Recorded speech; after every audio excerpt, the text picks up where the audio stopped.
Hello friends, आज की video बहुत ही ज़्यादा इंटरेस्टिंग होने जा रही है क्योंकि आज की इस वीडियो में हम इंग्लिश में जो स्पीच होती हैं उन स्पीच को हिंदी में ट्रांसलेट करेंगे और आपको बताएंगे कैसे आप इनकी मदद से अपनी इंग्लिश को इम्प्रूव कर सकते हो। सो फ्रेंड्स, आज की जो वीडियो है इसमें हम हैरी पॉटर की जो ऑथर हैं J.K. रोलिंग, इनकी स्पीच को हिंदी में ट्रांसलेट करेंगे और आपको बताएंगे कैसे आप इससे अपनी इंग्लिश को इम्प्रूव कर सकते हो। सो फ्रेंड्स, शुरू करते हैं आज की वीडियो बिना किसी देरी के।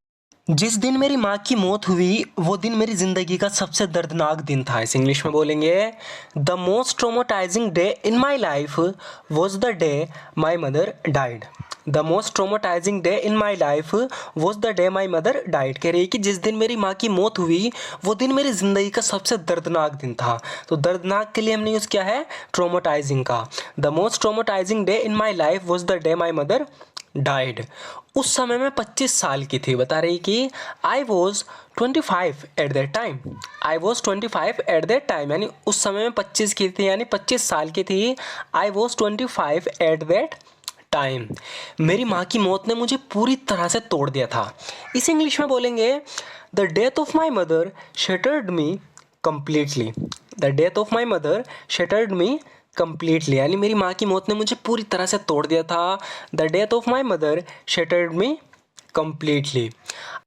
अपनी माँ की मौत के बाद मैं 1992 में पुर्तगाल चली गई और शादी कर ली। तो आगे बता रही है कि आगे मैंने क्या किया। कह रही कि after the death of my mother I move to Portugal in 1992 and got married.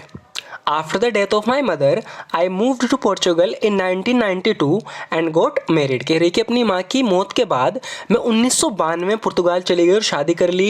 After the death of my mother, I moved to Portugal in 1992 and got married।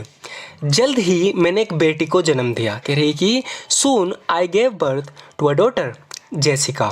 Soon I gave birth to a daughter, Jessica, यानी जल्द ही मैंने एक बेटी को जन्म दिया। Soon I gave birth to a daughter, Jessica. लेकिन हालात बदतर हो गए। बता रही कि but things became worse। but things became worse, लेकिन हालात बदतर हो गए। but things became वर्ष। दुर्भाग्य से मेरी शादी लंबे समय तक नहीं चली। तो यहाँ पर बता रही है कि मेरी शादी लंबे समय तक नहीं चली, इसके लिए हम यूज़ करेंगे लास्ट लॉन्ग का।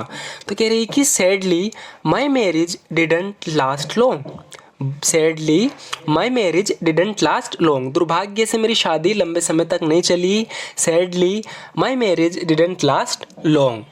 और केवल 13 महीनों के बाद ही मैंने उसे तलाक दे दी और अपनी बेटी और हैरी पॉटर के पहले 3 चैप्टर्स के साथ एडिनब्रा चली गई। सो फ्रेंड्स, यहाँ पे ध्यान देना, उस समय जब इसने तलाक दी उस समय हैरी पॉटर बुक लिख रही थी और इसने उस समय तक 3 चैप्टर हैरी पॉटर बुक के लिख दिए थे। तो यहाँ पर ये बता रही है कि और केवल 13 महीनों के बाद ही मैंने उसे तलाक दे दी और अपनी बेटी और हैरी पॉटर के पहले 3 चैप्टर के साथ एडिनबर्ग, जिसे एडिनब्रा बोलते हैं, चली गई। ये एक शहर का नाम है, Edinburgh.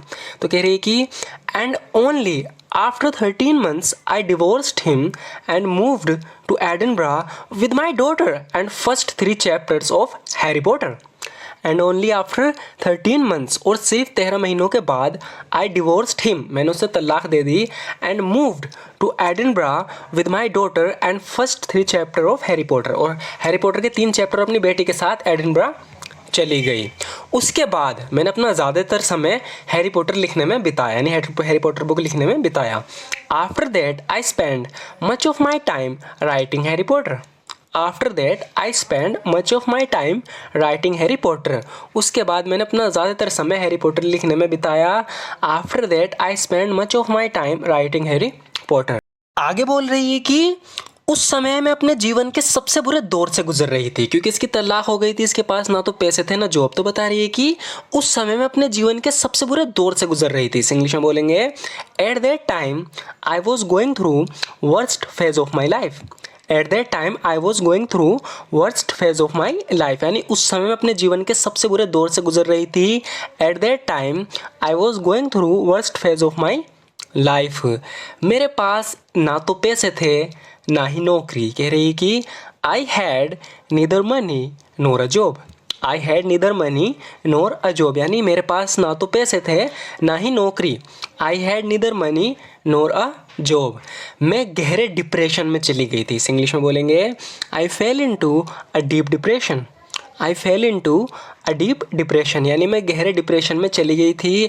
I fell into a deep depression, यहाँ तक कि मैंने सुसाइड करने का भी विचार किया था। बता रही है कि I even considered committing suicide. I even considered committing suicide, यानी यहाँ तक कि मैंने सुसाइड करने का भी विचार किया था। I even considered committing suicide. तो कैसे बदली मेरी ज़िंदगी, आगे कह रही है कि so how my life changed. So how my life changed, तो कैसे बदली मेरी ज़िंदगी, so how my life changed. तो बता रही है कि इसके साथ हुआ क्या। तो जैसे कि हम जानते हैं हैरी पॉटर बुक लिख रही थी, तो कह रही है कि after sending my manuscript to 12 different publishers and getting rejected by every single one। तो यहाँ पर ये कह रही है कि जो हैरी पॉटर बुक की जो मैन्यूस्क्रिप्ट थी, यानी कि बुक पब्लिश होने से पहले जो मेन कॉपी होती है बुक की, उसे मैन्यूस्क्रिप्ट बोलते हैं। तो उसको इसने अलग अलग 12 पब्लिशरों के पास भेजा और उन्होंने हर एक ने उसे रिजेक्ट कर दिया बुक को पब्लिश करने से, हैरी पॉटर को। तो बता रही कि after sending my manuscript to 12 different publishers and getting rejected by every single one, मेरी अपनी किताब पर से विश्वास कम होने लगा। कह रही है कि जब इतनी जगह से रिजेक्शन मिला तो कह रही है कि I began losing confidence in my book. I began losing confidence in my book, यानी मेरा अपनी किताब से विश्वास, कॉन्फिडेंस कम होने लगा। I began losing confidence in my book. अंत में लंदन के एक पब्लिशिंग हाउस ने मेरी किताब को दूसरा मौका दिया। इसे इंग्लिश में बोलेंगे, finally the publishing house in London gave my book a second chance. Finally the publishing house in London gave my book a second chance. अंत में लंदन के पब्लिशिंग हाउस ने मेरी किताब को दूसरा मौका दिया, क्योंकि सीईओ की 8 साल की बेटी को इससे प्यार हो गया था। हुआ क्या था कि कंपनी का जो सीईओ था उसने तो मना कर दिया था कि हम इस बुक को पब्लिश नहीं करेंगे, लेकिन उसकी 8 साल की लड़की ने जब वो मैन्यूस्क्रिप्ट पढ़ी हैरी पॉटर की तो उसे वो इतनी पसंद आई, उसे उससे प्यार हो गया। तो फिर उसने डिसाइड किया कि ठीक है हम इसे पब्लिश करेंगे। तो यहाँ पर इसलिए कहा जा रहा है कि because the CEOs 8 years daughter fail in love with it, क्योंकि सीईओ की 8 साल की बेटी को इससे प्यार हो गया था और उन्होंने वो बुक पब्लिश कर दी। अब बता रही है कि मेरी किताबों की अब तक 450 मिलियन से अधिक कॉपीज़ बिक चुकी हैं। कह रही है कि my books has since sold more than 450 million copies. 450 million बहुत होती हैं। कह रही है कि my books has since sold more than 450 million copies. मेरी पुस्तकों की यानी मेरी किताबों की अब तक 450 मिलियन से अधिक कॉपीज़ बिक चुकी हैं और अनगिनत पुरस्कार जीत चुकी हैं। जो उसकी किताब है उनके बारे में कह रही है, अनगिनत पुरस्कार जीत चुकी हैं। And won innumerable awards. And won innumerable awards. Innumerable मतलब अनगिनत, और अनगिनत पुरस्कार जीत चुकी हैं। And won innumerable awards.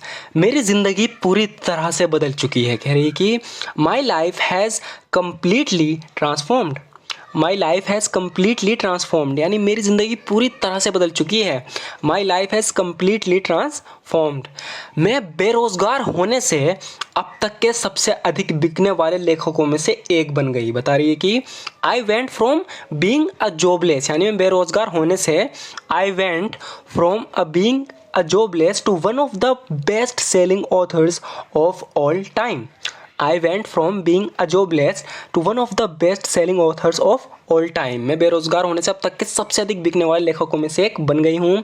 I went from being a jobless to one of the best selling authors of all time।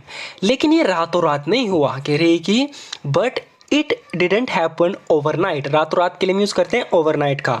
but it didn't happen overnight, लेकिन ये रातों रात नहीं हुआ, ऐसा रातों रात नहीं हुआ।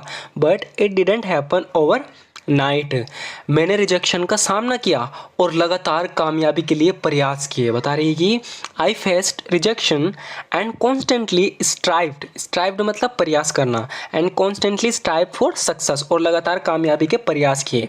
I faced rejection and constantly strived for success. मैंने रिजेक्शन का सामना किया और लगातार कामयाबी के प्रयास की है। मैंने यहाँ पहुँचने के लिए सालों तक मेहनत की। कह रही कि I worked hard for years to get here. I worked hard 4 years to get here, यानी यहाँ तक पहुँचने के लिए मैंने सालों तक मेहनत की। I worked hard 4 years to get here. So friends, आज की वीडियो में बस इतना ही। अगर आपको ये तरीका पसंद हो, अगर आप चाहते हो इस तरीके से जो हमने आज जो इनके जो स्पीच है इसको हमने इस तरीके से ट्रांसलेट किया ताकि आप इससे इंग्लिश भी सीख सको, अगर आप चाहते हो इस तरीके और भी वीडियोज़ बनाएं और भी जो कामयाब लोग हैं उनकी लाइफ पे भी इसी तरीके से वीडियोज़ बनाएं, तो आप ज़रूर बताना, हम आपके लिए वीडियो बनाएंगे। और अगर ये वीडियो अच्छी लगी तो लाइक ज़रूर कर देना। And thank you so much for watching this video friends.